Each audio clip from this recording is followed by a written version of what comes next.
like you started the season one way and you picked it right up in the second half with an absolutely dominating performance. It must be incredibly satisfying to finish a championship game the way the whole team did the second half today. Yeah, that group is an amazing group over there at Saskatchewan. They're going to be very good for a lot of years. They're very young. I feel like we're knocking on the door to have a great game like we did. I told the offense in this group that we were going to put up 15 tonight, and we were able to do that. Obviously, started with the defense. Vino stood on his head, blocking shots. Everybody just committing to the game plan, staying in the penalty box, and honestly, there's no better feeling.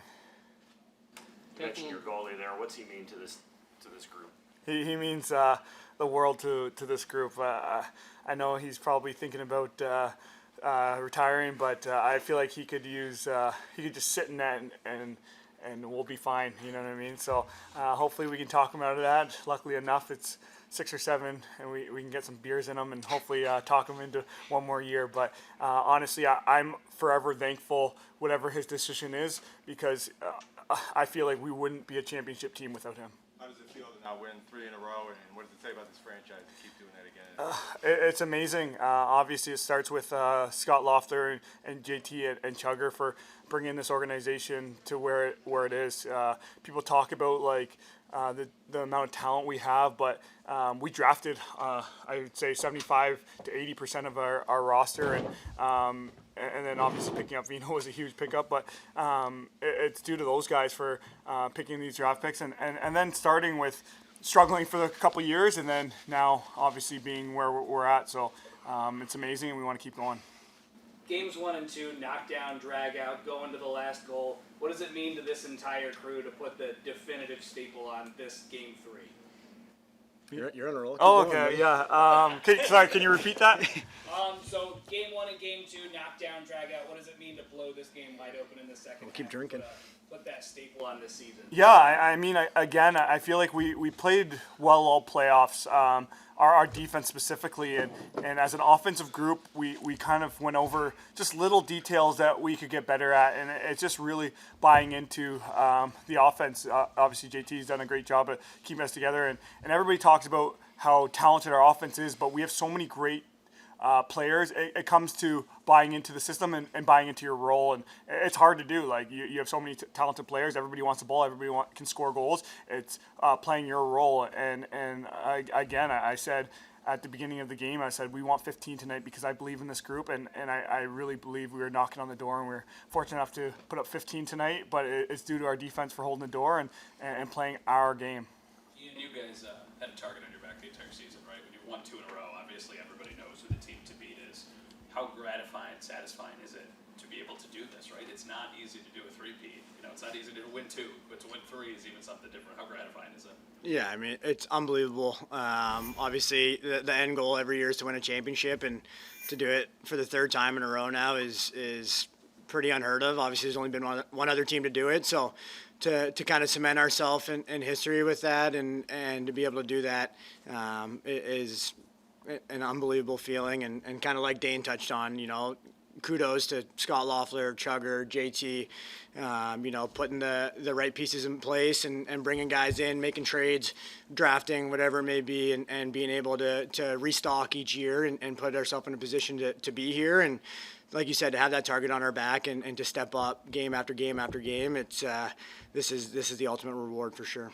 John. Ian, it was a 1-goal game at halftime. What kind of momentum did you guys take from that chase goal? I mean, it was another highlight, Sports Center kind of goal. And just, did you guys ride that momentum the rest of that 3rd quarter? Yeah, for sure. I mean, he's such a talented player, and you watch him in practice and shoot around, and he's throwing these crazy shots, and you're like, oh man, do we really want to do that right now? But he finds a way to put it in every time, and it's impressive. And those are deflating for the other team, right? Like something like that goes in, a one-handed behind the back, or I think he did it again today, but up a little higher, and that can crush a team and kind of deflate them, especially going in the second half. And so to ride that momentum, and we went on a really good run there.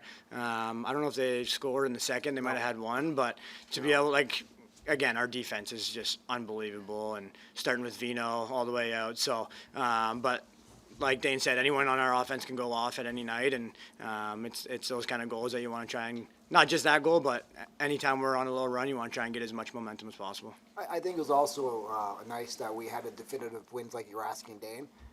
Just because like there was some question marks of who the better team was, and just watching social media, it seemed like they thought they were better than us. So it was just nice to put our stamp on that. Yeah, we're still the best team in this league.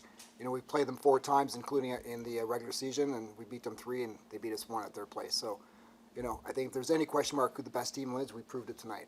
John, what were you thinking when you watched your team in the second half play at almost maybe Well, I incredibly didn't perfect 30 know minutes? when I could breathe easy because we had a 7-3 lead in the second quarter, I believe, and they fought their way back to make it 7-6 going in the halftime.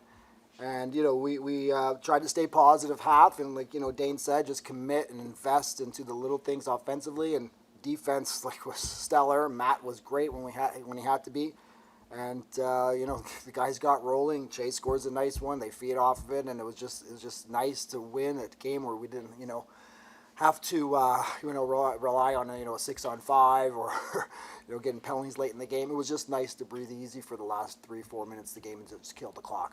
It looked like Vernon was more aggressive in going to the net than he had been, and Cloutier's return seemed to do some good things for you. I was happy for both of them. Josh has been fighting a little bit on the goal category, but he does a lot of other things out there for the team that help us out. So it was nice to see him put the ball in net.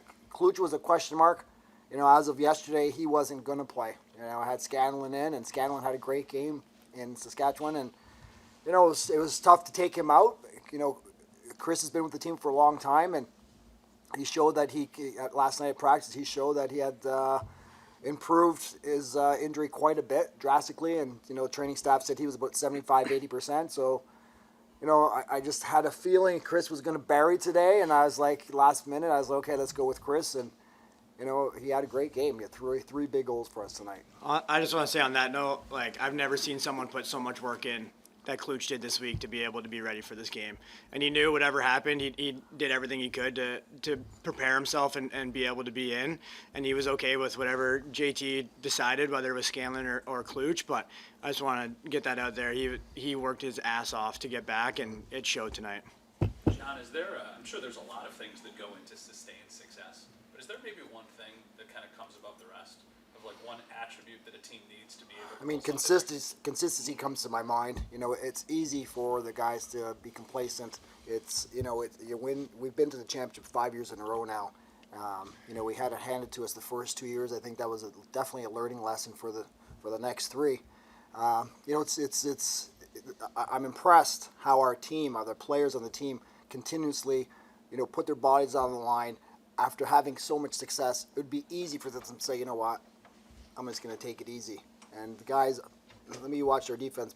They're blocking shots. They're getting in lanes. They're cross-checking. They're fighting for loose balls. You got the offense guys getting through the middle, receiving cross-checks. And lacrosse, if you have noticed, is a very, very physical sport. So it's easy to shy away from it.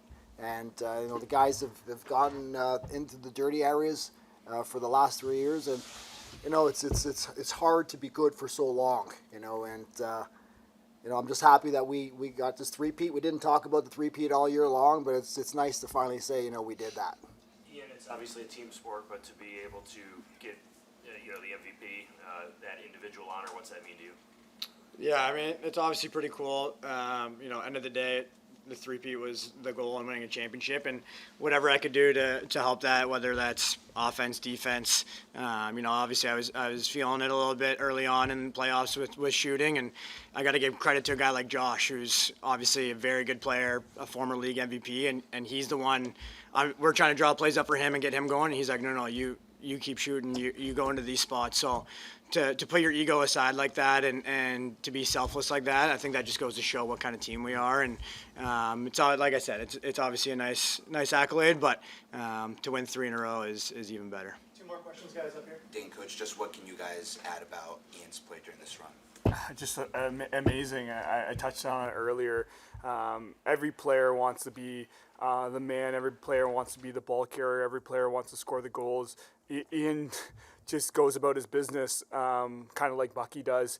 Doesn't need the ball, and he just does the little things that go unnoticed, and then obviously he's got rewarded for it.